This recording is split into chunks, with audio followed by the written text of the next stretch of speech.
Hello and welcome to this week's newsletter, and it's US Open week. All the sweepstakes squares have been sold, so your name will be put on a draw and you'll draw a player out shortly. In fact, hopefully if I get this correct and manage to edit correctly, there should be a link to the draw to this newsletter with any luck if I've got the technical side of it correctly. Okay, so you'll be able to see, if you scroll down, you'll be able to see who's won.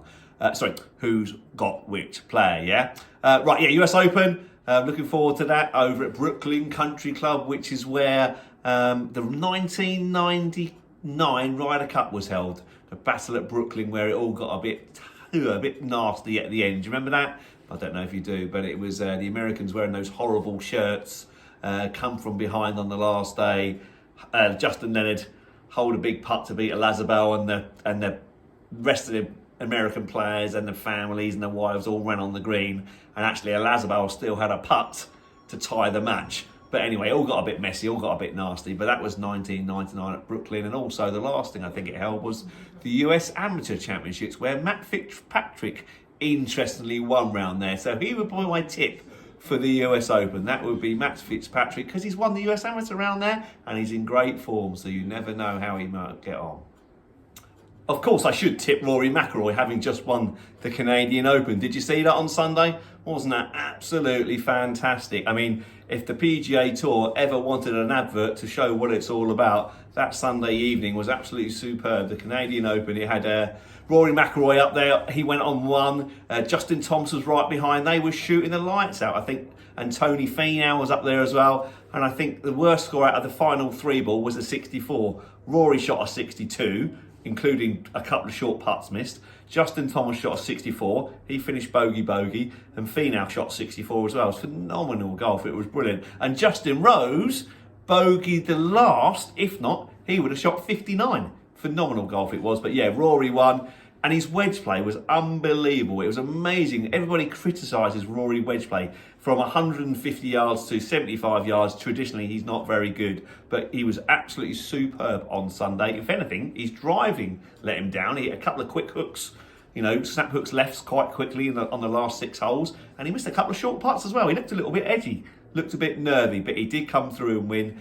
So that was great to see. Nothing better than Rory in full flow. Back up to world number 3 now. And obviously will be red hot favourite for the US Open. But we all know it's a big step for Rory to go from winning a tour event, which he does quite regularly, to winning a major championships, which he's not done for 8 years. So that will be a big step. But Justin Thomas, again, what the USPGA champion was up there again. He finished second. He just finished bogey at one stage. I thought he was going to win it because Rory was throwing it away. But in the end, Thomas threw it away and Rory finished birdie to really close it out. So it was fantastic to watch. Great golf to see. And what a great advert for the PGA Tour. As opposed to that, shambles, the Live Tour.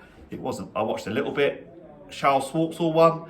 I mean, that probably just shows the quality of the golf. Charles Schwartzel has made about 3 cuts on the PGA Tour this year. He's not won on the PGA Tour for 8 years. He's not ranked in the top 150 in the world, yet he goes and wins the Live Tour event. So all the money, but all the quality, not just yet. We'll see how that Live Tour grows. But yeah, Charles Schwartzel won over there. He won, over at St Albans. Rory McIlroy won over there in Canada. Continue with the professional tour. If you want to grow the game, take a leaf out of the DP World Tours book. They had a mixed event, a Scandinavian mixed event, hosted by Annika Sorenstam and Henrik Stenson. And if we're going to grow the game, having these mixed competitions, the best female golfers in the world and best male golfers in the world playing the same course at the same time and the same leaderboard, that has to be the way forward. It was superb. And it was a Lynn Grant from Sweden who absolutely thrashed everybody. She was amazing. She won by 9 shots, okay? It was superb. So the ladies play off the forward tees, the men's play off the back tees, but they've worked it out. A lot of planning's gone into it, where they actually basically all play their kind of second shots from the same sort of place, albeit, the ladies, if they hit it to an 8-iron distance, the men are playing an 8-iron distance. So that's the way they try to work it out. So they've studied it a lot. And yeah, Lynn Grant was absolutely amazing on the final day, 64 last round, and won by 9 shots. There wasn't another female golfer in the top 10, so that's how good she was on the day. She not only beat the men by 9 shots, I think she beat the next female golfer by something like, it was ridiculous, something like 15 shots. She was that good. So that was amazing. And what an event that is. Why shouldn't men and women play in the same events if you can get them so they're all hitting the same clubs to the same holes? So if I'm hitting a driver 7-iron, a female golfer will try and hit driver 7-iron from wherever they need to be able to do that, then that has to be the way forward, because it made for great entertainment, apart from this one young lady who absolutely lapped the field. Other than that, it was going to be a really close event. So that has to be the way forward, doesn't it? Forget this blooming Live Tour, $4.75 million first prizes and all that. The mixed golf was superb, and that was really good to watch Sunday afternoon, so thoroughly enjoyed. Right, next we'll go on to Galston Golf Club news, and let's go back to last Wednesday's ladies ping 4-ball better ball qualifier, and an amazing score of 51 points by Kinza Ellis and Tonya Connor. Well done. 51 points, 4-ball better ball is absolutely amazing. That's a great score there. Vera Warnoff and Linda Atkins must have thought they had a great chance coming second. They only got 45 points, lost by 6 points. But superb golf that. Well done, Kinza, and well done, Tonya. That was awesome stuff and great to see that golf. Next, we'll go on to the Thursday midweek Stapleford, where Matt King won Division 1 with 37 points, beating Casey Bailey into second with 36. In Division 2, Peter Aldred won with 42 points. Well done, Peter. Great score that. He beat Pete Bailey into second on 41. Well done. Good scoring in that division. And in Division 3, Arthur Dyson won with 39 points. Well done, Arthur. He beat Mike Tranner and Jerry Patterson, both on 38 points on countback. Well done to you. Then Sunday, we'll go to the roll-up. We had a mixed roll-up competition on a Sunday, where Jack Moyes won with 39 points. He beat Barry Collingwood. Well done, Barry. He got 38 points in second, and Steve Stone also got 38 points and came third on countback. So well done to all the winners this week. In team news, the Stenson team had a fantastic result at home to Purdis Heath Ipswich Golf Club. What a superb result that. Purdis or Ipswich Golf Club are probably the best club in terms of scratch golfers in the county. So for Galston Golf Club to win that match, it's an outstanding achievement. So well done to you, gents. That's a brilliant achievement. I think they won 7.5, 4.5 in the end. I think it was got quite tight at one stage.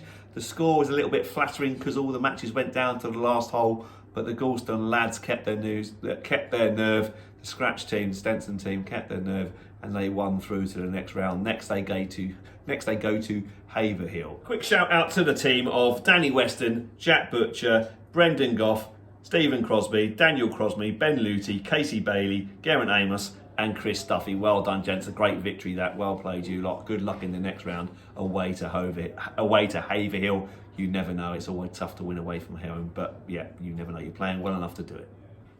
So this week we'll talk about Rory McIlroy's wedge game. I think we might have done this before, but I can't quite remember. But why traditionally is he such a poor wedge player, and why has he been so good in the last couple of weeks or so? Why has his wedge game suddenly come on? Yeah, well, it's all to do with Rory's release of the golf club. He kind of really wants to release the golf club really well through the hands, okay, and he's not very good at quietening his hands down. He also gets very lively with his feet as well. And the best way to play a wedge is actually to hit it quite smoothly and hit it quite softly. Tiger's great at that. Tiger's great at hitting it quite softly and taking the spin off the ball. Rory can't do that. Rory has to hit things flat out, and that's why he just generates so much backspin, and it kind of balloons up in the air, or he flicks his hands in it, it goes way left.